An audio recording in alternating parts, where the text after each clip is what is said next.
என்னன்னு? பின்ன என்ன மீனா, அத்தை இப்படி டைரக்டா எங்களை அசிங்கப்படுத்துவாங்கன்னு நான் நினைக்கவே இல்லை.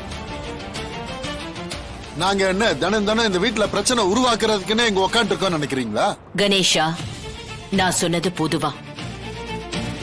உன்னையும் யாரும் தப்பா பேசக்கூடாது, உன் பொண்டாட்டியும் பேசக்கூடாதுன்னு சேர்த்துதான் சொல்றேன். அதையே நீ பர்சனலா எடுத்துக்கிற. உன் மனசுல தப்பு இருந்தா அதை தூக்கி வெளியே போட்டுடு. அதை விட்டுட்டு எல்லாரையும் உன்ன மாதிரியே மாத்தணும்னு நினைக்காத. மீனா அத்தை, கல்யாண தேதி குறிச்சாச்சு. பொண்ணு வீட்டுக்காரங்க நமக்கு நிக்க கூட நேரம் இல்ல. வேலை பரபரப்பா நடக்கணும். உன் மருமகளுக்கு நம்ம வீட்டு நடைமுறையெல்லாம் கொஞ்சம் கொஞ்சமா சொல்லிக் கொடு. எதுவும் மிஸ் ஆகாம பாத்துக்கோ. சிபி, சானு, நீயும் தமிழும் அண்ணா அண்ணியா சேர்ந்து நின்னு இந்த கல்யாணத்தை நல்லபடியா நடத்தி முடிக்கணும். அதுல எந்த குறையும் வரக்கூடாது. வர சொந்தக்காரங்கெல்லாம் எதுவும் பேசிடக்கூடாது. ஓகே சானு, பாத்துக்கலாம். சரி, பாத்துக்கோங்க.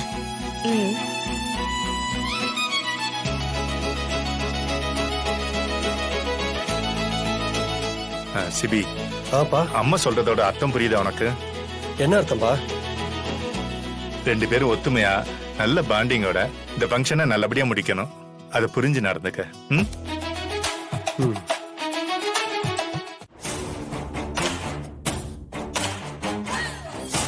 ஏங்க, டீ காஃபி எதுவும் வேணுமா? டீ போட போறேன். வேற புரியலங்க. அப்புறம் சாப்பிடறதுக்கு சைட் டிஷ் எதுவும் இல்லையா? ஸ்நாக்ஸ் ஏற்கனவே செஞ்சதை எடுத்து வச்சிருக்கேன். சூடா வடை போட்டு தரவா? நான் ஏன் போடணும்? முத்தம்மா கிட்ட சொன்னா அவளே போட போறா. டீ வடை காம்பினேஷன் அருமையா இருக்கும்ல? வீட்டுல கல்யாண கலை கட்டுது போல. ஆமாங்க, எல்லாரும் பயங்கர பிஸி. ஒரு பக்கம் கல்யாண வேலை, இன்னொரு பக்கம் சாப்பாட்டு வேலை. அடியே, மணமேடையில உன் புள்ளதான் மாப்பிள்ளையா உட்கார்ந்து இருக்கணும். அவனை விட்டுட்டு எவனோ ஒரு அன்னாடங்காட்சிக்கு வர்சினிய கட்டி வைக்கிறாங்க. ஏண்டி, நான் தெரியாம தான் கேக்குறேன், உனக்கு அதை பத்தி எல்லாம் கவலை இல்லையா?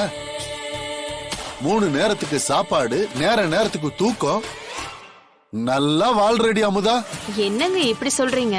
என்ன, நான் ஆம்பளை, ஒரு சில விஷயத்த எல்லாம் மேலோட்டமா தான் செய்ய முடியும். நீ பொம்பளை, கூடவே இருந்து என் தங்கச்சி மனச கலைக்கலாம், வர்ஷினி மனச குழப்பி விடலாம். இப்படி ஏதாவது குட்டி கலாட்டா வீட்டுல பண்ணி விடலாமே. ஒண்ணுக்கு பிரயோஜனம் இல்லாம தண்டமா இருக்கியே. ஏங்க நிறுத்துங்க.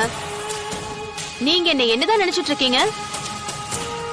2 கல்யாணம் பேசிக்கிட்டு இருக்காங்கல்ல, முதல்ல ஒரு கல்யாணத்தை தடுக்க போறேன். என்ன சொல்ற?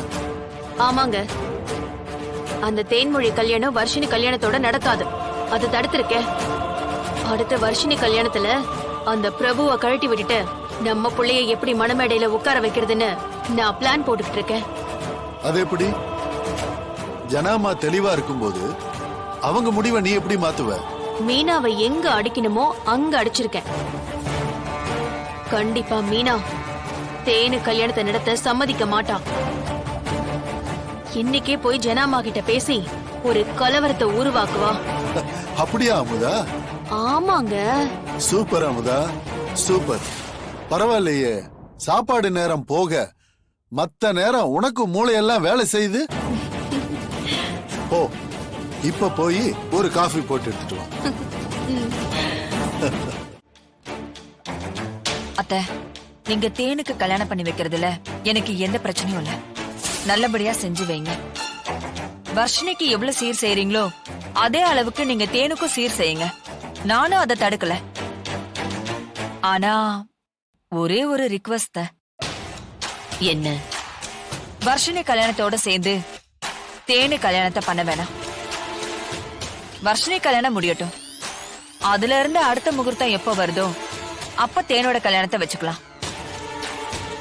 ஏன்?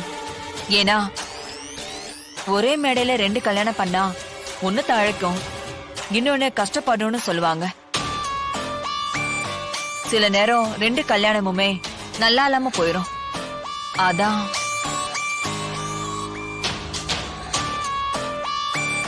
அப்போ ஒரே மேடையில 2 கல்யாணம் பண்ணா கெட்டு போயிடும்னா தனித்தனியா கல்யாணம் பண்றவங்க நல்லா இருக்கணும் தானே? மீனா, எனக்கு தமிழ், தேனு, இசை தனித்தனியா பிரிச்சு பார்க்க தோணல. சிபி, வர்ஷினி மாதிரிதான் எனக்கு அவங்களும்.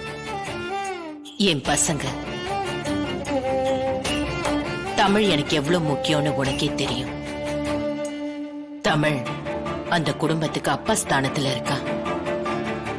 அப்படிப்பட்ட ஒருத்தி நம்ம வீட்டுல வாழும்போது அவளோட பொறுப்பும் நம்ம பொறுப்பு தானே மீனா? புரியுது அத்தை. ஆனா என் பொண்ணு வாழ்க்கை எந்த வகையிலும் தப்பாயிடக்கூடாதுன்னு பதட்டம் என்கிட்ட இருக்கு.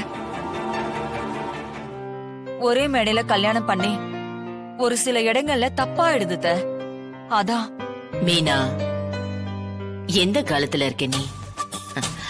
நான் கேக்குறதுக்கு ஓப்பனா பதில் சொல்றியா? வர்ஷினிக்கு பண்ற மாதிரி தேனுக்கும் கல்யாணம் பண்ணணும்னு உன்னோட மனசுல இருக்கா? அத சொல்லு. அதுதான் ஒரு மனுஷியா உன்னை நீயே கேட்டுக்க வேண்டிய கேள்வி. உனக்கு அந்த மனசு இருந்தா நீ நல்லவ, இல்லனா உன்னை நீ திருத்திக்கோ. இதோ பாரு மீனா, இது ரெண்டுமே காதல் கல்யாணம். அவங்க உங்க வாழ்க்கைய அவங்களே காப்பாத்திக்குவாங்க. நாம குறுக்க போய் இடைஞ்சல் பண்ணாம இருந்தா சரி. தமிழுக்கு நீ ஒரு அத்தையா எல்லாத்தையும் எந்த குறையும் இல்லாம எடுத்து செய். இப்படிதான் நீ தமிழோட மனசை ஜெயிக்க முடியும்.